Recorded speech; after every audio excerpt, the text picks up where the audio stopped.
증시대담 시간입니다. 2분기 첫 거래일입니다. 1분기 돌아보면 주도 테마는 당연 밸류업 프로그램과 관련된 수혜 업종이었다라고 볼 수 있는데, 다만 이제 1분기 후반 3월만 놓고 보면 이 밸류업 프로그램과 관련된 업종, 뭐 이를테면 자동차라든지 유틸리티, 더불어서 금융업종은 크게 수익률이 도드라지지는 못했습니다. 조금은 부진했는데요. 2분기는 또 어떨지 챙겨봐야 되겠습니다. 관련해서 증권과 보험 담당 연구원 모셨는데요. 임희연 신한투자증권 수석연구원 나와 있습니다. 안녕하세요. 안녕하세요. 네, 오랜만에 뵙겠습니다. 네. 제가 서두에 1분기의 주도 섹터라고 말씀을 드렸는데, 사실 1, 2월은 굉장히 강했습니다만 3월은 약간 둔화됐었죠. 네. 보험 증권업 중심으로 사실 1분기에 왜 올랐는지 리뷰를 좀 해보면서 2분기에 대한 얘기를 좀 나눠볼 필요가 있을 것 같습니다. 네, 사실 지금 뭐 그 보험 증권 업종 같은 경우에는 뭐 그 밸류업 프로그램에 대한 관심도가 워낙 높기 때문에 네. 이 부분을 좀 이제 그 주가 상승에 영향을 줬었다라고 좀 저희는 해석을 하고 있습니다. 사실 최근에 이제 그 주가 상승했었던 이제 구간들을 살펴보시면은 밸류업 프로그램이 이제 발표되고 나서 그 이후부터 좀 이제 그 주가 강세가 도드라지고 있는 모습을 좀 보였었는데요. 특히 이제 저 PBR주에 대한 관심도가 높아지면서 상대적으로 이제 PBR이 0.2배, 0.3배 수준으로 낮았었던 뭐 이제 대형주뿐만 아니라 중소형주로도 그 이제 온기가 좀 이제 옮겨져 가는 모습들이 지난 1, 2월에 걸쳐서 좀 많이 확인이 됐었고요. 3월 같은 경우에는 아무래도 이제 배당락 이슈가 있었기 때문에 이 부분이 최근에 좀 이제 상대적으로 주가가 좀 이제 강세였었던 이제 부분이 조금 이제 약세로 전환이 되는 쪽으로 작용을 하지 않았나라고 보고 있습니다. 증권업종 같은 경우에는 사실 이 밸류 프로그램 측면에서는 굉장히 큰 수혜주다라고 저는 이제 해석을 하고 있는데요. 네. 결국에는 지금 이제 이 유동성이 사실상 그동안에 이제 부동산 시장에 몰려 있었는데 이 유동성을 모두 이제 주식 시장으로 끌어오겠다라는 그런 이제 일환으로 이 밸류 프로그램이 나온 것이라면은 결국에는 시가총액 상승과 더불어서 거래대금 증가가 회전율 상승에 따라서 나타날 것이기 때문에 이 부분이 궁극적으로는 증권주에게 굉장히 우호적인 영업 환경을 만들어줄 수 있다라는 점에서 저는 긍정적으로 해석을 하고 있습니다. 증권업을 좀 말씀을 주셨는데, 뭐 좀 더 이어서 얘기해 보면, 아까 이제 부동산에 묶여 있었던 자금들이 주식시장으로 들어와서 거래대금, 뭐 이제 브로커리지 쪽, 개인도 있지만 기관 쪽의 자금들이 좀 좋아진다. 근데 한편으로도 증권업이 부동산에 또 익스포저 노출이 좀 되지 않습니까? 그래서 그쵸. 일각에서는 4월에 소위 말하는 이제 PF 문제들이 좀 불거질 수 있다. 해외 부동산도 지금 그렇게 좋은 상황은 아니기 때문에 1분기 증권업종을 바라보는 시각이 양날의 검인가요? 아니면 부동산 문제가 크게 뭐 문제가 되지는 않는다 이렇게 보시는지, 그 1분기 증권업에 대한, 그러니까 이제 좀 있으면 4월에 시작이 되잖아요. 그러면 이제 실적 시즌이 될 텐데 증권업 실적을 좀 어떻게 바라보고 있는지가 좀 궁금해지거든요. 네, 저는 사실 지금 1분기 증권사들의 실적에 대해서는 크게 의심이 없다라고 저는 말씀을 드리고 싶습니다. 이렇게 말씀을 드리고 있는 이유는 일단 첫 번째로는 앞서 말씀드렸던 것처럼 브로커리지 영업 환경은 굉장히 좋았어요. 뭐 거래 대금도 전분기 또는 이제 전년 동기 대비해서 거의 뭐 한 20% 이상씩 올랐었고요. 이게 추가적으로 뭐 증시 대기 자금이라고 저희가 이제 부르는데 뭐 신용 잔고라던가 고객 예탁금도 전분기와 전년 동기 대비해서 지속적인 이제 상승세를 나타내고 있는 상황이고요. 모든 지표를 봤었을 때 사실 이제 뭐 브로커리지 쪽은 전혀 나쁠 게 없었어요.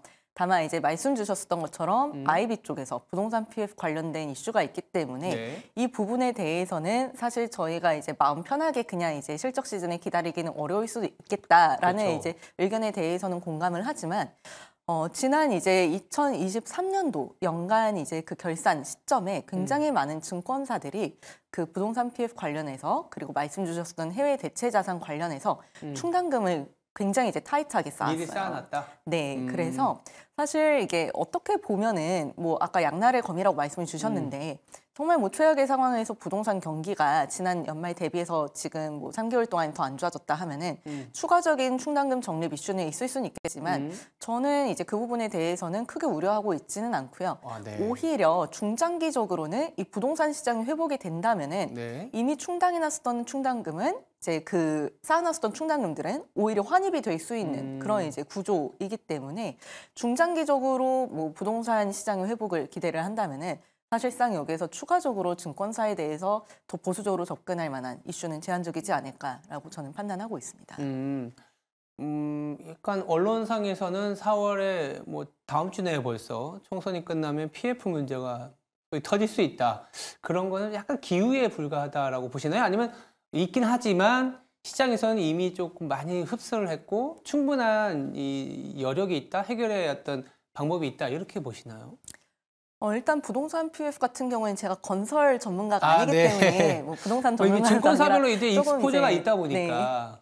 좀 조심스럽기는 하지만 네. 사실 이게 뭐 그 부동산 위기론이 작년에도 사실 3개월에 한 번씩 있었지 않습니까? 맞아요. 그래서 사실 이게 뭐 저는 뭐 제가 전문가는 아니기 때문에 이게 뭐 어떻게 될 거다 이렇게 말씀드리기는 어렵지만 일단 뭐 총선 끝나고 한번 그러면 다시 나와서 그때 업데이트를 드리겠습니다. 알겠습니다. 네. 그거는 확실히 근거 없는 뉴스들도 좀 있고 실질적으로 1년 이상 진행되어 있었던 부분들에 대한 얘기를 좀 다시 되새김질하는 부분들도 있기 때문에 더 한번 그 시간에 챙겨보도록 하겠습니다. 그렇다면 우리가 이제 증권업을 좀 이제 정리하는 입장에서 사실 어떻게 보면 1, 2월에 그리고 1분기에 증권업의 강한 상승 모멘텀은 증시 유동성 유입도 있었지만 그에 못지않게 밸류업 프로그램, 이게 다 연결이 돼 있는 건 맞습니다만 밸류업 프로그램과 관련된 수혜를 받을 수 있다 이런 부분이었는데 지금 다시 좀 소강 상태거든요. 근데 이제 5월에 또 나오고 그리고 좀 주 후반, 그러니까 월 후반 그리고 연 후반 가면 또 관련된 지수도 개발되고 뭐 ETF 자금 흐름이라든지 증권업에는 나쁘지 않을 거다 이런 얘기들도 나오는데요. 사흘만 놓고 보면은 증권주 투자는 어떻게 해야 될지 그리고 관련된 증권주에서는 또 좀 눈여겨보고 있는 증권주가 있을 것 같거든요. 어떤 게 있을까요? 사실 뭐 밸류업 프로그램 관점에서 놓고 봤었을 때 사실 뭐 초반에는 증권주가 좀 이제 소외됐었던 것이 사실입니다. 네. 왜냐하면 이제 증권업종 같은 경우에는 금융주 내에서 유일하게 이제 성장을 기대할 수 있는 업종이기 때문에 네. 성장을 한다면은 차라리 이제 이거를 그 벌어들이는 이익에 대부분을 뭐 주주환원에 대해서 쓰는 것보다는 오히려 이제 자본을 유보를 하고 그걸 기반으로 해서 특히 뭐 증권사 같은 경우에는 레버리지를 일으켜서 사업을 하는 분야이기 때문에 오히려 이제 뭐 적극적인 배당에 대한 요구가 그동안에는 주주들에게서 크지 않은 상황이었습니다. 근데 이제 최근에 금리가 상승을 하게 되면서 그렇죠. 전반적으로 이제 증권사들이 그 더 이상 레버리지를 일으키지 못하게 되는 그런 네. 이제 환경이 조성이 되기 시작을 했고 그렇기 때문에 이제 자본 효율성을 제고하기 위해서 결국에는 이제 주주 환원을 확대를 할 수 있지 않을까라고 저는 지난 연말부터 계속 이제 좀 기대를 하고 있었던 금리가 상황이었어요. 높으니까 레버리지보다는 주주 환원 쪽으로 조금 더 신경을 쓴다. 네, 어차피 뭐 부동산 시장 같은 경우에도 그쵸. 말씀 주셨던 것처럼 사실 크게 지금 여기서 업사이드를 기대를 할 수 없다면은 네. 그러면은 이제 뭐 주주 환원 강화가 좀 기대되는 상황이 아닐까라고 지난 연말에 2024년도 연간 전망에서 이제 작성을 했었는데 제대로 봤었네요. 네, 뭐 실제로 이제 증권사들이 굉장히 적극적으로 주주환원책을 발표를 하기 시작했습니다. 네. 뭐 미래에셋증권 같은 경우에는 앞으로 3년 동안 연결 순이익에 뭐 일부 조정을 한 이후로 이제 그 순이익으로 그 35%의 주주 환원을 하겠다라고 공시를 한 상황이고요. 네. 여기에는 일부 자사주 매입과 현금 배당 최소 금액이 지금 확정되어 있는 상황입니다. 추가적으로 NH투자증권 같은 경우에는 최근에 이제 배당 성향 측면에서는 거의 50%에 육박하는 이제 그 현금 배당을 공시를 하는 동시에 한 10% 수준의 이제 그러니까 총이익 대비해서 10% 수준에 이제 해당이 되는 자사주 매입과 소각을 발표를 한 상태이고요. 추가적으로 이제 뭐 키움증권 같은 경우에도 지난 이제 3월 아마 둘째 주, 뭐 셋째 주 이때쯤에 이제 발표가 됐었던 걸로 기억을 하는데 굉장히 이제 그 구체적으로 주주환원 정책을 어떤 식으로 강화해 나갈 것인지에 대해서 길게 이제 그 공시를 했습니다. 뭐 예를 들면 앞으로 뭐 3년 동안 뭐 평균 ROE는 15% 이상을 유지를 하겠다. 뭐 총 주주 환원율은 30% 이상을 유지를 하겠다. 그리고 주주들과 적극적인 소통을 이제 하도록 노력을 하겠다. 뭐 이런 이제 여러 가지 이제 책임 강화에 대한 내용들까지 포함을 해서 주주 환원을 이제 공시를 했는데 이러한 측면에서 사실 대부분의 증권사들이 적극적으로 뭐 지금 주주 환원을 공시하고 있는 상황에서 다른 이제 대형사들까지도 이러한 분위기가 저는 이제 전이될 가능성 높다고 판단을 하고 있고요. 그렇다면 아직까지 이 주주 환원 정책이 나오지 않은 증권사가 어디냐? 지금 대형사들 중에서는 삼성증권하고 이제 한국금융지주인데 한국금융지주보다는 아무래도 삼성증권이 상대적으로 뭐 부동산 PF 관련된 익스포저가 적기 때문에 비교적 그래도 좀 이제 안정적으로 좀 이제 주주 환원을 늘릴 수 있는 여력이 있지 않을까라고 판단을 하고 있어서 현재 탑픽으로는 삼성증권을 제시를 하고 있습니다. 오히려 대형사의 최근 내지는 증권사들의 움직임을 보면 조금 기대해 볼 수 있는 건 삼성증권이 이제 주주 환원과 관련된 정책을 내비칠 수 있기 때문에. 맞습니다. 증권주 예전에는 그 천수답이라고 해갖고 아니면 시황산업에 많이 연동이 되다 보니까 주주 환원을 하고 싶어도 못했었는데 최근에 이런 움직임을 보면 증권주도 이익 안정성이 상당히 높아졌다. 자본력이 상당히 높아졌다. 이렇게 평가할 수도 있겠네요. 사실 이익 안정성이 높아졌다고 보기에는 뭐 물론 이제 과거 대비해서 많이 높아졌죠. 근데 이제 이 기준이 어떻게 되느냐에 따라 달라지기는 할 텐데 뭐 ROE 측면이냐 혹은 이제 절대적인 이익 규모 측면이냐라고 했었을 때 사실 이익 규모는 지난 10년 대비해서 굉장히 많이 늘어나기는 했어요. 증권사들이 이제 조 단위의 세전이익을 달성을 하고 있는 상황이기 때문에 근본적으로 증권사들이 벌어들이는 이익 규모 자체는 굉장히 많이 늘어났는데 근데 일부 증권사들 같은 경우에는 이 과정에서 북비즈니스라고 하는 자기 자본을 이제 활용해서 돈을 버는 IB 또는 이제 S&T 중심으로 이제 그 이익을 늘려왔었고 최근에 이러한 부분 쪽에서는 사실 더 이상 크게 업사이드를 기대하기는 쉽지는 않은 상황이 있지 않습니까? 그렇기 때문에 이걸 단순하게 지금 이익 안정성을 갖췄다라고 해석을 한다기보다는 늘어난 자본에 맞춰서 그만큼 이익의 사이즈가 같이 성장을 하고 있는 그런 국면에 진입을 했다. 그리고 최근에는 이러한 이제 뭐 그 매크로 환경 변화에 따라서 약간의 플럭추에이션은 생길 수 있는 룸은 여전히 남아 있다라고 해석하시는 것이 조금 더 합리적일 것 같습니다. 북비즈니스의 리스크가 좀 있는 상황이기 때문에 오히려 정부의 밸류 프로그램으로 인해서 증시 유동성이 와서 에이전시 쪽, 그러니까 브로커리 쪽이 조금 더 레벨업이 되면 증권주가 조금 주식이 좋아지는 그런 상황이 될 수도 있겠네요. 맞습니다. 알겠습니다. 그러면 이제 증권주는 뭐 아까 삼성증권 대형주 좀 말씀을 주셨고 보험주로 좀 넘어가 볼게요. 이제 금융업 내에서 또 보험업이 좀 잠잠하다가 삼성생명을 또 중심으로 엄청난 화려한 장을 보여줬거든요. 1분기에. 제가 보니까 또 4월부터는 보험사와 관련해서 뭐 새 경험생명표 도입이 된다는데 이게 보험료까지 인상이 되는 뉴스인가요? 이거 어떤 내용인가요? 네, 이제 경험생명표가 새로 이번에 도입이 됩니다. 4월부터요? 네, 오늘부터인가요? 오늘부터죠. 보험료가 인상이 되는 거라고 하니까. 네. 이제 이 경험생명표라고 하면은 보험업은 사실상 통계입니다. 이제 통계라고 하면은 뭐 이제 위험률에 대한 통계가 거의 이제 그 핵심적인 역할을 하는 건데. 그렇죠. 이 통계 안에는 사실상 이제 경험생명표라고 해서 평균적인 이제 수명까지 이제 같이 포함을 해서 보는데 수명이 길어지면 길어질수록 보험금을 청구할 수 있는 확률이 늘어나기 때문에 거기에 맞춰서 보험료를 인상을 하게 됩니다. 이번에 그 제10차 경험생명표를 적용을 하게 되고요. 이 경험생명표는 5년에 한 번씩 리프레시가 됩니다. 그래서 이번에 새로 이제 업데이트가 된다고 보시면 되실 것 같고요. 이 과정에서 이제 뭐 보험사들은 보험료를 상당히 큰 폭으로 인상을 할 것으로 예상을 하고 있는데, 큰 폭으로 인상한다고요? 네, 그 중에서도 안보험이 제일 세게 오를 것 같습니다. 네. 안보험이 많이 오르고 그럼 생명보험사 중심으로 이렇게 많이 오르는 건가요? 생명보험사, 손해보험사 다 가리지 않고 이거는 적용이 되는 거라서요. 뭐 생손보사들 다 이제 동일한 이제 영향을 받게 될 겁니다. 다만 이 과정 속에서 보험사별로 이 경험생명표 이외에도 다른 이제 통계들을 활용해서 보험 요율을 결정을 하게 될 텐데 어떤 보험사는 뭐 보험료가 더 많이 오를 수도 있고 어떤 보험사는 덜 오를 수도 있습니다.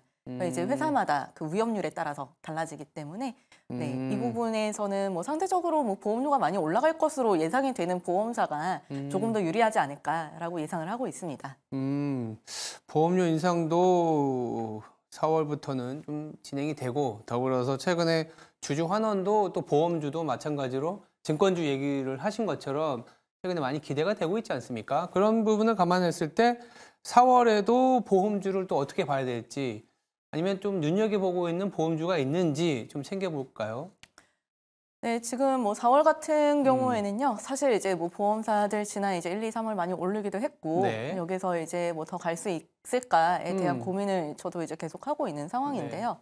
사실 지금 앞서 말씀드렸던 이제 1위권 보험사들 같은 경우는 이미 밸류에이션이 저는 다 차 있는 상황이라고 판단을 하고 있습니다. 아, 그래요? 그래서 여기서는 이제 추가적으로 사실 뭐 더 밸류업 프로그램이 앞서 말씀 주셨던 것처럼 5월, 6월에 계속 이제 그 온기가 지속될 것이라고 보신다면은 사실 현재 상황에서는 보험주를 비워가는 것은 굉장히 좀 리스키한 전략이 될 수 있겠다고 생각을 하고 있습니다. 그렇기 때문에 보험업종 내에서 상대적으로 최근에 이제 주가가 상승폭이 좀 이제 제한적이었던 이제 종목들에 대해서 접근이 유효하지 않을까라고 판단을 하고 있고요. 그런 국면에서는 지금 현재 손해보험 업종 내에서는 현대해상을 탑픽으로 제시를 하고 있습니다. 현대해상이 어떤 부분에서 주가가 좀 덜 올라서? 네, 주가가 좀 덜 올랐어요. 네. 삼성생명은 또 어떻게 보세요? 뭐 삼성생명도 좋은 회사죠. 네, 삼성생명도 굉장히 좋은 회사고 현재 삼성생명이 지금 보험주들 중에서는 가장 적극적으로 주주환원 정책을 소통을 하고 있어요. 네. 현재 이제 전체 순이익 중에 35에서 45% 정도를 주주환원 재원으로 활용을 하겠다라고 커뮤니케이션을 하고 있는데 다른 금융사들하고는 다르게 현재 보험업종 같은 경우에는 이런 주주환원 정책에 대해서 상대적으로 소극적으로 소통을 하고 있는 편입니다. 거의 뭐 대부분의 보험사들이 이런 주주환원 정책에 대해서는 크게 커뮤니케이션을 하고 있지 않은 상황인데 그 가운데 삼성생명 같은 경우에는 그래도 이제 가시적인 어떠한 방향성을 제시하고 있다라는 측면에서는 여전히 긍정적으로 판단을 하고 있고요. 네. 다만 이제 손해보험 업종 내에서는 이제 삼성화재 또 이제 굉장히 이제 좋은 회사이고 펀더멘털이 튼튼하기는 한데 조금 이제 그 기대감으로 인해서 주가 상승이 좀 상대적으로 가팔랐었던 부분이 있어서 이러한 부분이 사실 지금 섹터 안에서도 이제 종목별 이제 로테이션이 돌아갈 수 있는 상황이라고 저는 판단을 하고 있습니다. 결국에는 이제 1위권 보험사들이 주주환원을 확대를 하게 되면은 2, 3위권 보험사들도 어느 정도 따라갈 수밖에 없는 동일한 이제 결로 가는 이제 그런 주주환원 정책들이 나올 것이기 때문에 이러한 부분에 대해서는 미리 좀 대비할 필요가 있지 않을까라고 판단을 하고 있습니다. 알겠습니다. 결국에는 증권주에서는 주주 환원이 기대되고 있는 삼성증권 그리고 보험사 중에서는 우량한데 조금 덜 올랐었던 현대해상 중심으로 좀 보자 이런 얘기 주셨습니다. 네, 지금까지 증권보험에 대해서 자세히 알아봤습니다. 임희연 신한투자증권 수석연구원이었습니다. 감사합니다. 감사합니다. 네.